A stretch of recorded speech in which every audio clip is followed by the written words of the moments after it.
আল্লাহ দূর থেকে দেখি আমার ভয় লাগছে আল্লাহ আমি জাহান্নামে যাব না আল্লাহ আল্লাহ বলে তুই জাহান্নামে যাবি না তবে তুই দুনিয়ার জমিনে অনেক অনেক গোপনে অন্যায় করেছিস কোথায়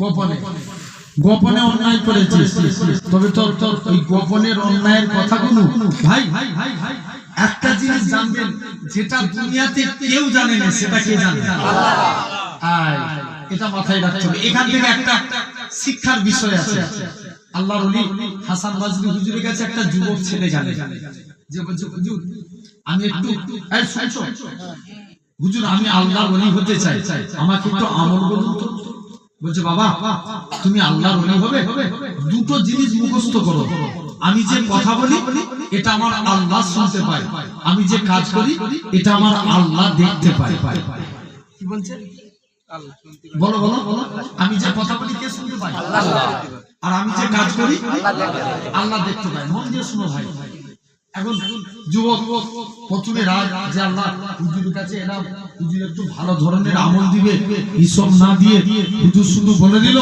আমি যে কথা বলি আল্লাহ শুনতে পায় আমি যে কাজ করি আল্লাহ দেখতে পায় এটা কোনো আমল হলো যাই হোক পীর বলেছে মানতে হবে মানছে মুখস্থ করছে আমি যে কথা বলি এটা আমার আল্লাহ শুনতে পায় আমি যে কথা বলি এটা আমার আল্লাহ শুনতে পায় আর আমি যে কাজ করি এটা আল্লাহ দেখতে পায় আমি একটু রিকোয়েস্ট করব যারা দাঁড়িয়ে আছে যদি মনে হয় এখানে এসে বসেন কারণ দাঁড়িয়ে দাঁড়িয়ে ওয়াজ করা সুন্নাতের বরখিলাফ কাজ বুঝাতে পারলাম না নবী একদিকে ওয়াজ করছে কিছু যুবক সাইডে দাঁড়িয়ে আছে নবী বলছে মিকদাদ আমার চাদরটা আল্লাহ জমিনে বিছিয়ে দাও বসে বসে ওয়াজ শুনো এই হাদিস দ্বারা প্রমাণ বসে বসে ওয়াজ শোনা সুন্নাতে রাসূল সুবহানাল্লাহ আর একটু জোর করে বলুন এই যে পর্দার আড়ালে ওরা ভেবেছে হুজুর দেখতে পায় না কিন্তু আল্লাহ তাদেরকে দেখতে পাচ্ছে কথা বলেন হ্যাঁ কি না জেনে রেখে দেন ভাইরা আপনারা তরুণীরা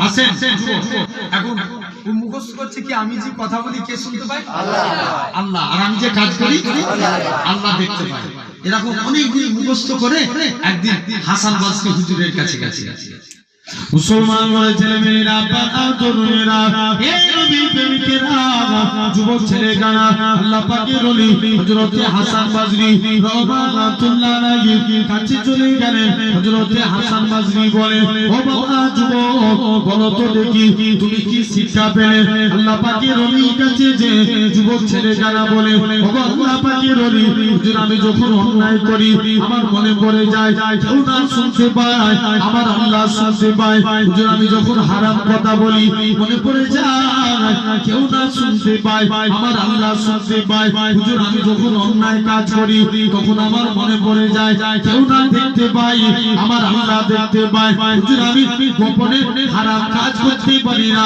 অন্যায় কাজ করতে পারি না ও যুবকেরা ও বাংলার মানুষেরা শুনে কিনা আল্লাহ পাকের ওলি হযরত হাসান বাজরি বলে ওগো বাবা যুবক মন খারাপ করুনি বাবা আমি আল্লাহর ওলি হাসান বাজরি জানিয়ে দিলাম বেশক তুমি আল্লাহর ওলি হয়ে গেছো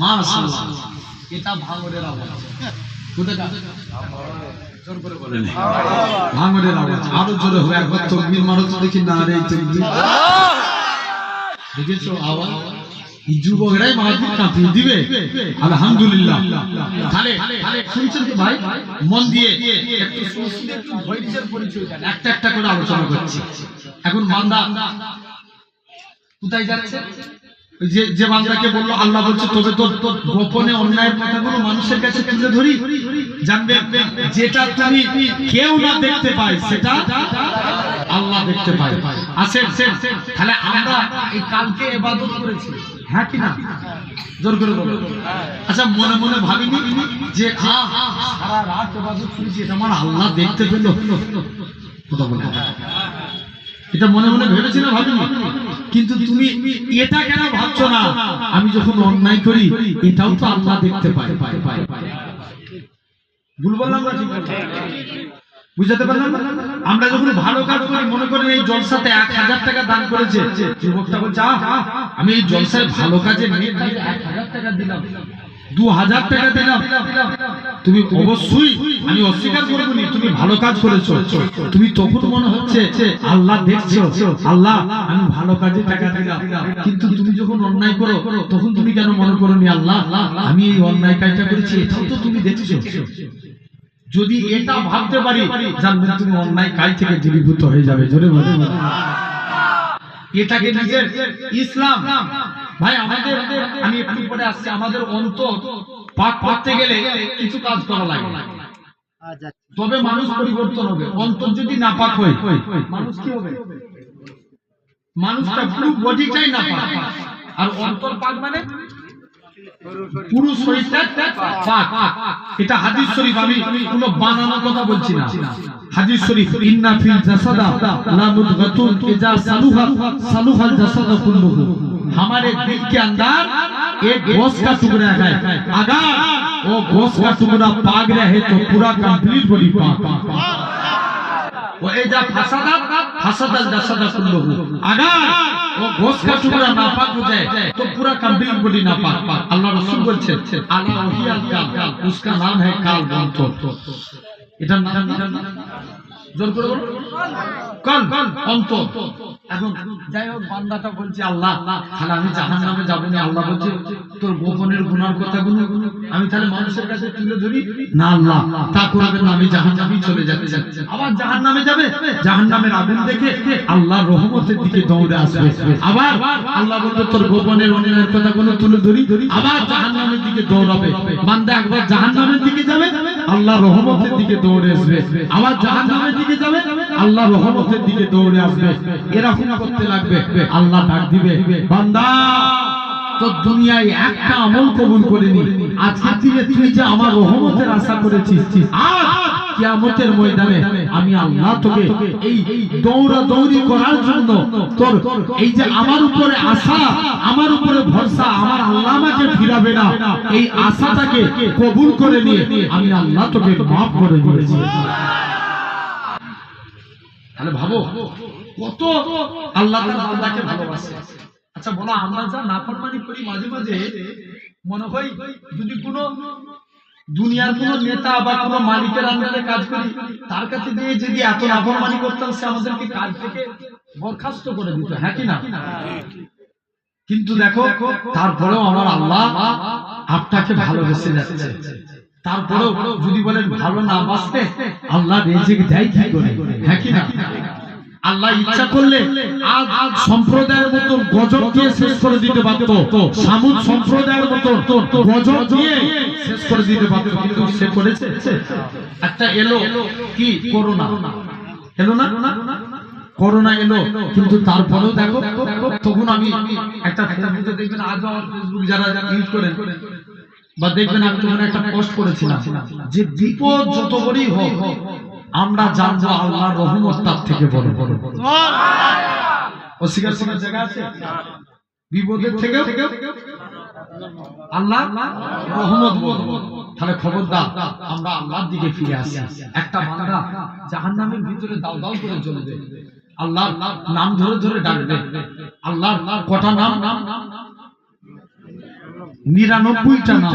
99টার মধ্যে 4টে নাম ধরবে আল্লাহ, ইয়া আল্লাহ, ইয়া রহমান, ইয়া হান্নান, ইয়া মান্নান। আল্লাহ বলবে ডাকছিস কেন? আল্লাহ আমার এই শরীরে জাহান্নামের কষ্ট আল্লাহ আমি সহ্য করতে পারি না, তুমি আমাকে জাহান্নামের ভিতরে একটা গাছ আছে, ওই গাছে বসতে দাও।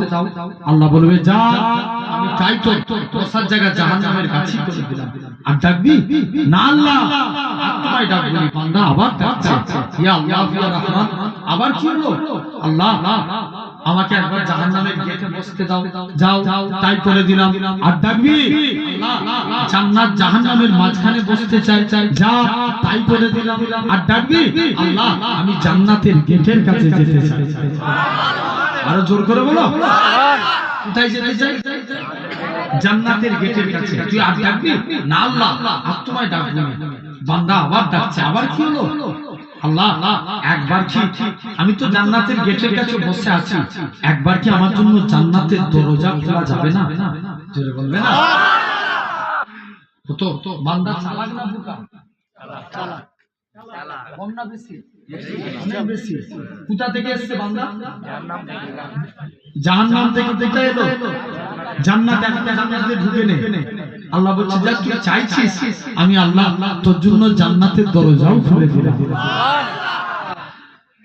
বান্দা আবার ডাকছে আল্লাহ আমি তো জান্নাতের দরজা দিলাম, আল্লাহ একবার কি জান্নাতের ভিতরে পাটা রাখতে পারবো না? মুসলমান ঘরের ছেলে মেয়েরা, তরুণেরা, এই বাংলার মানুষেরা শুনে গিরা আমার আল্লাহ জানিয়ে দেয় বান্দারে আমি আল্লাহ তোদেরকে কতটা মহব্বত করি বান্দা, তোরা যদি একবার আমাকে আল্লাহ বলে ডাকিস আমি আল্লাহ তোদের ডাকি 10 বার সারা দিই, তোরা যদি 2 বার ডাকিস 20 বার সারা দেবো, তোরা যদি 3 বার ডাকিস 30 বার সারা দেবো, তোরা যদি 5 বার ডাকিস 50 বার সারা দেবো, তোরা যদি 10 বার ডাকিস 100 বার সারা দেবো।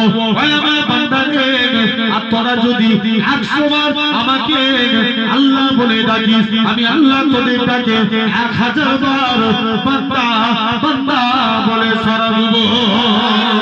শুধু তাই নয় আমার আল্লাহ জানিয়ে দেয় বান্দারে তুই কি পারি না আমি আল্লাহ কি পারি না রে বান্দা, আমি আল্লাহ তোকে জাহান্নাম থেকে বের করে আজ কিয়ামতের ময়দানে কেউ কারুর নয়, যেদিনেতে বাপ ছেলের হবে না, ছেলে বাপের হবে না, মা মেয়ের হবে না, মেয়ে মায়ের হবে না, স্বামী স্ত্রীর হবে না, স্ত্রী স্বামীর হবে না, একচুল এরকম ভাবে কেউ তোমার কাছে দুনিয়ায় ইহসান করেছিল, কিয়ামতের দিন সে নিজেকে বাঁচানোর জন্য তোমার কাছে নেকি চাইবে, তুমি তার টাকা নিয়েছো হাতে তুমি শোধ করতে পারো না, এর বিনিময়ে কিয়ামতের দিন তোমার কাছে নেকি চাইবে। এরকম ভাবে কেউ কারুর হবে না, জাহান্নামের সূর্যকে মাথার 12 হাত তুলে রাখা হবে, এরকম ভাবে শরীরের টকবক করে ফুটতে থাকবে, এত গরম এই দুনিয়ার মানুষেরা শুনে রেখে দাও, যখন গরমকালে এত গরম করে তুমি আমি মাঠে যেতে পারি না, কত কষ্ট মনে হয় যে এত গরম পড়েছে 47 ডিগ্রি 46 ডিগ্রি সেলসিয়াস তাপমাত্রায় এসিও কাজ করে না, কিন্তু কিয়ামতের দিন এত গরম হবে মাথার মগজগুলো গরমে টকবক করে ফুটতে থাকবে, কেউ কারুর হবে না। আল্লাহ জানাবে আমি আল্লাহ তোকে জাহান্নাম থেকে বের করে জান্নাতের জাহান্নামের গেটে এনেছি, জাহান্নামের গেট থেকে আমি আল্লাহ তোকে জান্নাত জাহান্নামের মাঝখানে এনেছি, জান্নাত জাহান্নামের মাঝখান থেকে আমি আল্লাহ তোকে জান্নাতের মনোরম দৃশ্য দেখিয়েছি, আর আমি আল্লাহ কি পারি না তোর জীবনে পাখার গুনাহটাকে আমি আল্লাহ কি ক্ষমা করতে পারি না। চলে যা তুই আমাকে রহমান বলে ডেকেছিস, তুই আমাকে রাকিব বলে ডেকেছিস, তুই আমাকে আল্লাহ বলে ডেকেছিস, আমি আল্লাহ তোর জীবনের পাখার গুনাহটাকে ক্ষমা করে দিয়ে আমি আল্লাহ তোকে আমার রহমতের দয়ার জান্নাত দিয়ে দিলাম। যা আমি আল্লাহ তোকে জান্নাত দিয়ে দিলাম। তাহলে খবরদার আমরা আল্লাহর হবো বলেন ইনশাআল্লাহ। আসেন তাহলে আল্লাহর হতে গেলে 3টে কাজ। 1 নাম্বার আল্লাহ ভালোবাসেন ওমা খালাকতুল জিন্না ওয়াল ইনসা ইল্লা লিয়াবুদুন। আল্লাহ মানুষ এবং জিন জাতিকে দুনিয়ার বুকে পাঠিয়েছে সিরফ ইবাদতের জন্য। কিসের জন্য? ইবাদত। তাহলে আমরা কার ইবাদত করব? জোর করে বলো আল্লাহর ইবাদত করব। জেনে রেখে দেন নামাজ পড়ার দরকার আছে না নাই? আছে। নামাজটা পড়েন বলেন ইনশাআল্লাহ। পড়বেন তো? ভাই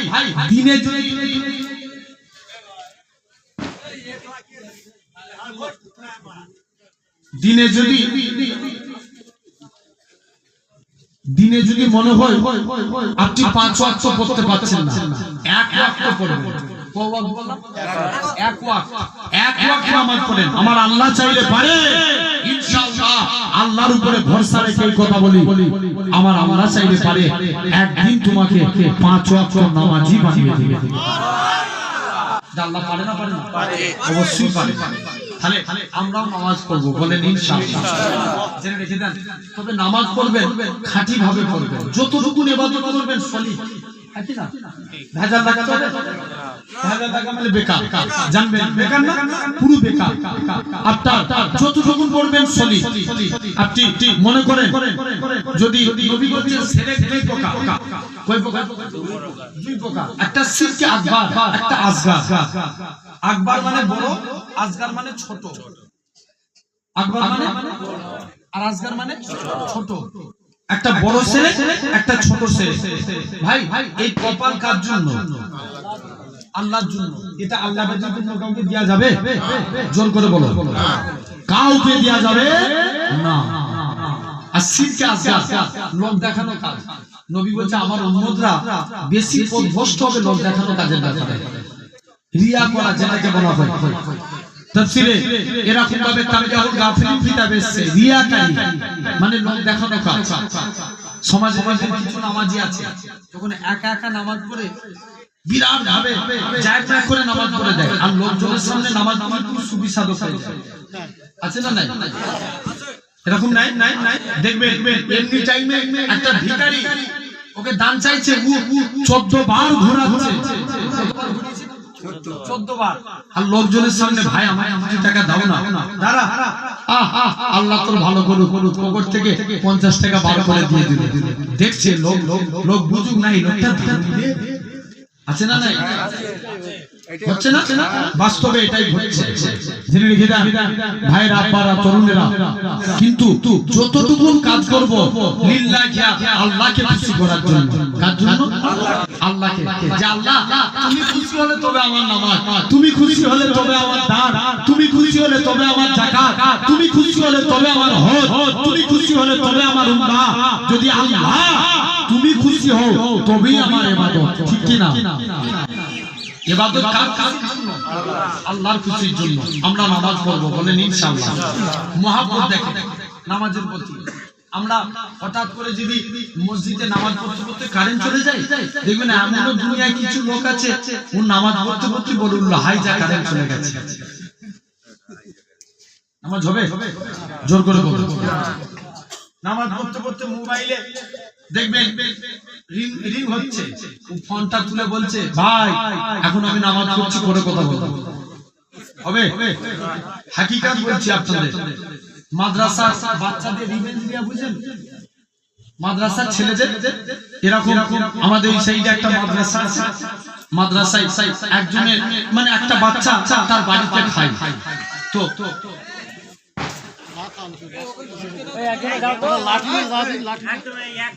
এরকম একটা এখন বাড়িতে খাই, তো চাচিমা নামাজ পড়তে দাঁড়িয়ে, তো মাদ্রাসা ছেলে বুঝতে পারে এর এমন শুনছো ভাই, ও এমনই মানে কাছের হয়ে গেছে, হাঁড়ি থেকে ভাত খসিয়ে খেয়ে দিত। এখন হাঁড়ি থেকে ভাত খসিয়েছে, এখন চাচি নামাজ পড়ছে, খেয়াল করেন, দূর থেকে বলছে চাচি মাছ কটা নেবো, চাচি নামাজ পড়তে পড়তে ইশারা করে দেখাচ্ছে একটা। নামাজ হবে? তাহলে আমরাও নামাজ পড়বো খাঁটি ভাবে। নবীর দুইজন সাহাবী ছিলেন, নাম আম্মার আর আমের, দুইজন মিলে নবীর কাছে গেলেন, যে বলছে হুজুর একটু আপনার কাছে এসেছি। মুসলমান বলে ছেলেমেয়েরা, বাবা তরুণেরা, এই নবী প্রেমিকেরা, এই ভাঙনের মানুষেরা শুনে গিয়ে আল্লাহ নবী সাহাবী হযরত আম্মার আরামী রাদিয়াল্লাহু তাআলা আনহু হুজুর আমার দুজন মিলে আল্লাহ নবী হুজরা মুবারকে চলে গেলেন। ইয়া রাসূলুল্লাহ হাবিবাল্লাহ, হুজুর আপনার কাছে এসেছি। ইয়া রাসূলুল্লাহ হাবিবাল্লাহ, হুজুর আজকে দিনে আমরা জিহাদের ময়দানে যেতে চাই, আল্লাহ নবী আপনি অনুমতি দেন। আল্লাহ নবী বলে, ও বাবা আম্মার আরামে, মন খারাপ করো না বাবা, মনে কষ্ট লিও নি। হযরত আম্মার আরামে এরা খুব ভাবে নবী অনুমতি দিয়ে দিলেন। দুইজন মিলে আল্লাহ নবী দরবার থেকে জিহাদের ময়দানে চলে গেলেন। ও যুবক হযরতে আম্মার যুদ্ধের ময়দানে দাঁড়িয়ে দাঁড়িয়ে গাত দেয়। হযরতে আমির দাঁড়িয়ে আছে, মনে মনে করে আল্লাহ পাক আম্মার তো জিহাদের ময়দানে গাত দিচ্ছে, শত্রু সৈন্যকে আম্মা তো জিহাদের সওয়াব পাবে, আমি ঘুমিয়ে ঘুমিয়ে কাটাবো। না না না না, এটা মানা যাবে না, এটা মানা যাবে না। হযরতে আমির নামাজে দাঁড়িয়ে গেলেন, পিছন দিক দিয়ে কাফেরদের একখানা তীর এসে হযরতে আমিরকে লক্ষ্য করে তীর ছুঁড়ে মারে। হযরতে আমিরের পায়ে বিদ্ধ হতে লাগে, আমির নামাজ ছাড়ে না। হযরতে আম্মার এরা খুব ভাবে আম্মার পিছন দিক দিয়ে বলে, ভাই আমির তুমি নামাজ ছেড়ে দাও, তোমাকে তীর মারে। হযরতে আম্মার নামাজ ছাড়ে না। এই জওয়ান যুবকেরা এরা খুব ভাবে তীর মারতে মারতে হযরতে এরা খুব ভাবে হযরতে আমিরের গোটা শরীরখানা বিদ্ধ হয়ে গেল। হযরতে আমির অনেকক্ষণ পর নামাজ থেকে পারে বলেন, মক্কার কাফেররা বলে, এ রাসূলুল্লাহ সাহাবী হযরতে আমিরকে লক্ষ্য করে হযরতে আম্মার বলে, হে রাসূলুল্লাহ সাহাবী, হে হযরতে আমির তুমি এত নামাজ ছিলে, তোমার গায়ে এত তীর মেরেছে। হযরতে আমির বলে, ভাই আম্মার শুনে রেখে দাও, আমি যখন নামাজে দাঁড়িয়েছিলাম মনে মনে নিয়ত করেছিলাম মক্কার কাফেররা যদি আমাকে তীর মেরে মেরে শহীদ করে দিত, তথাপিও আল্লাহর কসম আমি আমির নামাজ ছাড়তাম না। ও কি মহব্বত দেখেন নামাজের প্রতি। তাহলে আমাদের তুমি প্রথম প্রথম পড়বে, দেখবে তোমার মধ্যে আল্লাহ প্রতিটা মানুষের মধ্যে নামাজের এই প্রেম দিবে। বলেন ইনশাআল্লাহ। মহব্বত করে নামাজ পড়ো। 2 নাম্বার, আল্লাহ কোরআন পাকের মধ্যে বলছেন আল্লাহ ভালোবাসেন, লা ইন শাকারতু লা আযীদান্নাকুম। বান্দা তোমরা আমি আল্লাহ আমার শুকরিয়া আদা করো, আমি আল্লাহ তোমাদের নিয়ামতে ভরিয়ে দেব। কার শুকরগুজারি? জোর করে আল্লাহ। মন দিয়ে শুনেন, আল্লাহর শুকরিয়া আদা করো। নবীর একজন সাহাবী ছিলেন, নাম হযরতে আবু হুরায়রা। কি নাম বললাম? আবু হুরায়রা, যিনি হাদিস বর্ণনাকারী সাহাবীদের মধ্যে ছিলেন প্রথম স্থান অধিকারী। জোরে বলবেন না? যার হাদিসের সংখ্যা ছিল 5374টি। কত বললাম? 5374। আবু হুরায়রা তিনি ছিলেন আহলে সুফা। আজও যারা মদিনায় যায় যে দেখে আসেন সাহাবাদের বৈঠকখানা আহলে সুফা। আহলে সুফা কাদের বলা হয়? নবীর দরবারে যেগুলো হাদিয়া আসতো সেগুলো দিয়ে জীবিকা নির্বাহ করত। নবীর দরবারে এক পিয়ালা দুধ হাদিয়া আসছে, কি দুধ। আবু হুরায়রা বলে, হুজুর এই দুধটা আমি খেয়েছি। আল্লাহ নবী বলছে, আবু হুরায়রা তুমি এই এত দুধ একা খাবে? যাও তোমার সাহাবা ভাইদের ডেকে নিয়ে এসো। আবু হুরায়রা মনে মনে করছে, আল্লাহ একটুখানি দুধ, নবী আবার সাহাবাদেরকে ডাকতে বলছে, আর নবী বলেছে মানতে হবে। চলে গেছে সাহাবাদের ডেকে নিয়ে এসে আপনার কি করেছে আবু হুরায়রা সাহাবাদের ডেকে নিয়ে এসে একটা দুধের পিয়ালার মধ্যে নবীর কাছে, নবী বলে, আবু হুরায়রা দুধটাকে আমি নবী আমার কাছে নিয়ে এসো। নবী দুধের মধ্যে বিসমিল্লাহ বলে ফুল দিয়ে দিলেন। একটু জোর করে বলুন, কি বলে ফুল দিলেন? বিসমিল্লাহ বলে। আল্লাহ দুধে বরকত দিলেন। আবু হুরায়রা দুধটাকে একজন নয়, দুজন নয়, এরকম শত শত সাহাবী লাইন দিয়ে বসে আছে। আবু হুরায়রা দুধটাকে বন্টন করতে লাগলেন। দেখে সব সাহাবী খেয়ে বেঁচে গেল। আবু হুরায়রা দেখি একটুখানি দুধ পড়ে আছে। আল্লাহ নবী বলেন, আবু হুরায়রা এই দুধটাকে তুমিও খেয়ে নাও। আবু হুরায়রা যে দুধটাকে খেয়ে নাই, আবু হুরায়রা বলে, আল্লাহর কসম আল্লাহ আমার শরীরে ক্ষুধাটাকে নিবারণ করিয়ে দেয়। ও বরকত দেখে বলে আল্লাহ আপনারাও করবেন। সারাদিন যা ইনকাম করেছেন পকেটে টাকা রাখবেন, তখন বলবেন আলহামদুলিল্লাহ। কি বলবেন? আলহামদুলিল্লাহ। দেখবেন আল্লাহ বরকত দিবে। একবার করে দেখেন, এক সপ্তাহ এই আমল করে দেখেন, আল্লাহ বরকত দিবে। যাই রাখবেন আপনি বলবেন আলহামদুলিল্লাহ। আল্লাহ সারা দিনে যা দিলেন তোমার শুকর, আল্লাহ বরকত দিবে টাকা। মনে করেন একটা লোক 1000 ইনকাম করেছে, 1100 খরচা হয়ে গেছে। আপনার লোক 100 লস। আপনি 100 টাকা ইনকাম করেছেন, 50 টাকা খরচা হয়েছে। প্রত্যেক আপনি ভালো না খারাপ? ভালো, লাভ 50 টাকা লাভ হলো। জেনে রেখে দাও, আল্লাহ বরকত দিলে এরকম বরকত দেয়। এটা হলো 2 নম্বর। 3 নাম্বার, আল্লাহ বলছে তোমরা আমার নবীকে ভালোবাসো, আমি আল্লাহ আমার নবীকে ভালোবাসলে আমি আল্লাহ তার উপরে রাজি হয়ে যাই। জোর করে বলো সুবহানাল্লাহ। সমাজে দেখবেন 2 শ্রেণী, মন দিয়ে শুনবে, ভাঙনের মানুষ 2 শ্রেণীর মানুষ। এক শ্রেণীর মানুষ এরা নবীকে ইজ্জত দিতে দিতে আল্লাহর সামনে পৌঁছে দিয়েছে। আবার কিছু মানুষ আছে নবীর সাথে বিয়াদবি করতে করতে নিজেদের সঙ্গে করে নিয়েছে। সমাজে কিছু মানুষ বলে নবীও মানুষ, আমরাও মানুষ, বলে না? আরে কথা বলে না, নবী আমাদের মতনই মানুষ। আচ্ছা ভাই, এটা কি বলা যাবে নবী আমাদের মতন মানুষ? জোর করে বলো না। যদি বলেন কেন? আল্লাহ কুরআনকে বলছেন কিতাব। কাকে? কুরআনকে। কুরআনের কি নাম? কিতাব। অনেক নাম আছে কুরআনের, নাম একটা নাম কিতাব। কিতাব। আল্লাহ কুরআনের একটা নাম কিতাব। আর তোমার আমার ঘরের ছেলেরা যে পড়াশোনা করছে, এখন মাধ্যমিক পরীক্ষা হচ্ছে না, এই পরীক্ষার টাইমে ধরে আপনার যারা পড়াশোনা করছে, এই বইয়ের বইয়ের ইংরেজি আরবি কিতাব, আরবি জোর করে বলো কিতাব। আচ্ছা, আল্লাহর কুরআন কিতাব, আর তোমার আমার ঘরের এই মাধ্যমিকে পড়া ছেলেদের কিতাব। কিতাব বলে কি দুটো কিতাব এক? জোর করে না, কোনদিন এক না, ছেড়ে দেন এটা। আল্লাহ কাবাকে বলছেন ঘর। কাকে বলছেন? কাবা। কাবা কি? ঘর। আর তুমি আমি যে ঘরে বাস করি এটার নামও ঘর। আচ্ছা বলো তো ভাই, ঘর বলে কি দুটো ঘর এক? আল্লাহর কাবা তোমার ঘর এক না। অবশ্যই নবী মানুষ, কিন্তু আমাদের মতো না। কারণ মা খাদিজাতুল কুবরা বলে আমার নবী হীরা গুহায় ইবাদত করে।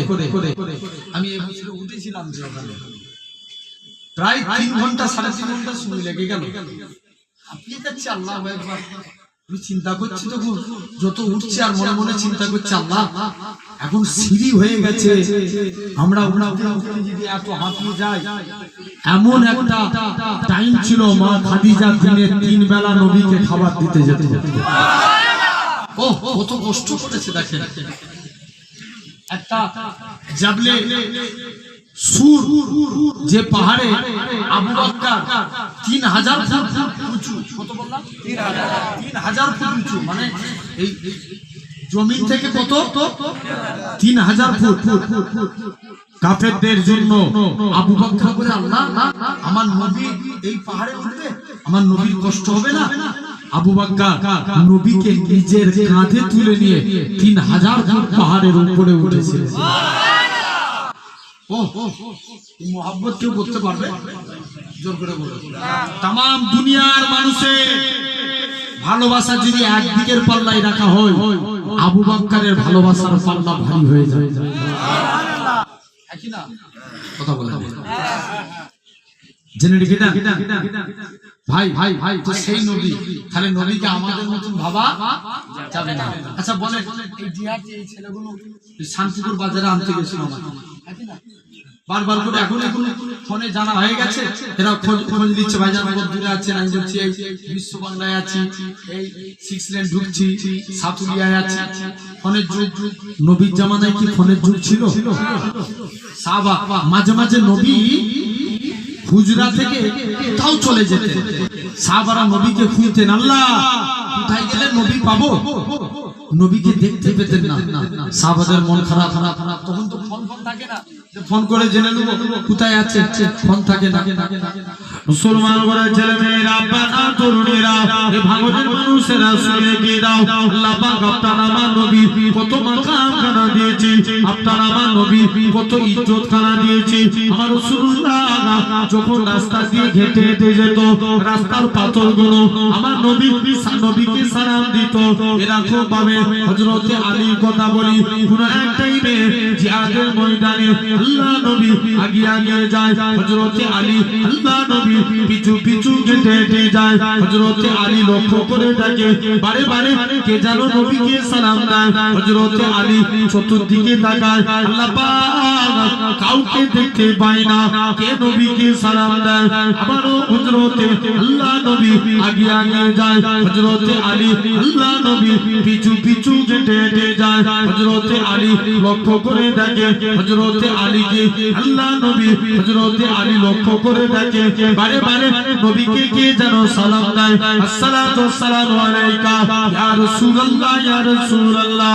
ও যুবকেরা, হযরতে আলী চতুর্দিকে তাকায়, কোন জায়গায় কাউকে দেখতে পায় না। হযরতে আলী মনটা খারাপ করে, আল্লাহ নবী এক জায়গায় দাঁড়িয়ে আছে। হযরতে আলী আল্লাহ নবীকে বলে, ইয়া রাসূলুল্লাহ, হাবিবাল্লাহ, হুজুর বেয়াদবি মাফ করেন, হুজুর আমি আলী আপনার কাছে একটা কথা কি জানতে পারি? বলো বাবা আলী, কি কথা বলো? ইয়া রাসূলুল্লাহ, হাবিবাল্লাহ, আমি আলী আপনার পিছু পিছু হেঁটে হেঁটে আসছিলাম, কে যেন আপনাকে বারে বারে সালাম দেয়। আমি আলী চতুর্দিকে তাকাই, কোন জায়গায় কাউকে দেখতে পাই না। ইয়া রাসূলুল্লাহ, হাবিবাল্লাহ, হুজুর বেয়াদবি মাফ করেন, কে যেন আপনাকে সালাম দেয়। ও যুবকেরা, আল্লাহ নবী কি জানিয়েছিলেন? ও বাবা জামাত আলী, মনে কষ্ট লিও নি বাবা, আমি রাসূলুল্লাহ যখন এই রাস্তার উপর দিয়ে হেঁটে হেঁটে আসছিলাম, ওই পাথরগুলো আল্লাহর কাছে কেঁদে কেঁদে ফরিয়াদ করেছিল। আল্লাহ পাক মনেতে বড় বড় আশা, মনেতে বড় আশা, নবীকে একবার সালাম দেব, এই আশাখানা কি পূর্ণ হবে না? ও বাবা জামাত আলী, ওই পাথরগুলো দোয়া কি আমার আল্লাহ পাক কবুল করে নিয়েছিল। আমি রাসূলুল্লাহ যখন রাস্তার উপর দিয়ে হেঁটে হেঁটে আসছিলাম, ওই পাথরগুলো মানুষের জবানে আমি রাসূলুল্লাহ আমাকে সালাম দিতে লেগেছে। শুধু তাই নয়, কোন নবী পাকের কথা বলি, আল্লাহ নবী আস্তে আস্তে করে নবী আমার এরকম ভাবে নবী আমার রাস্তা দিয়ে হেঁটে হেঁটে যায়। আল্লাহ নবী তাকে লক্ষ্য করে দেখে, নবী যেই রাস্তা দিয়ে হেঁটে হেঁটে যায়, আমার আল্লাহ পাক ওই রাস্তার মধ্যে খুশবু চালু করে দিত। আমার রাসূলুল্লাহ ওই খুশবু শুনে শুনে আল্লাহ নবী সাহাবীরা আমার রাসূলুল্লাহর কাছে পৌঁছে যেতে।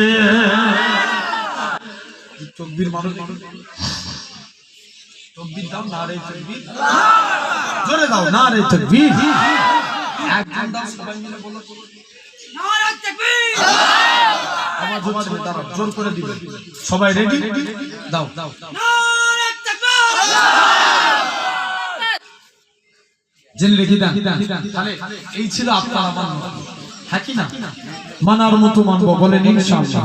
তাহলে আমরাও নবীকে ভালোবাসবো, বলেন ইনশাআল্লাহ।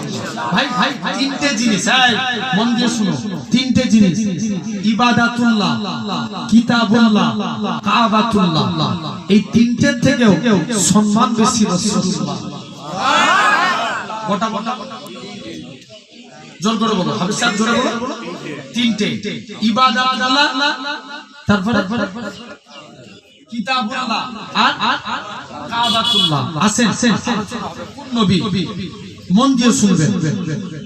ইমামে দেখেন, যারা ভালোবেসেছিল ইমামে আজম আবু হানিফা রাহমাতুল্লাহ আলাইহি, হুজুরের বয়স ছিল 13 বছর।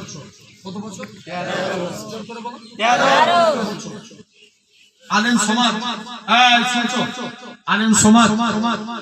আলেম সমাজ কি ইহুদির পণ্ডিতরা প্রশ্ন করে, সবাই চায় মুসলমান ছোট হয়, হ্যাঁ কি না?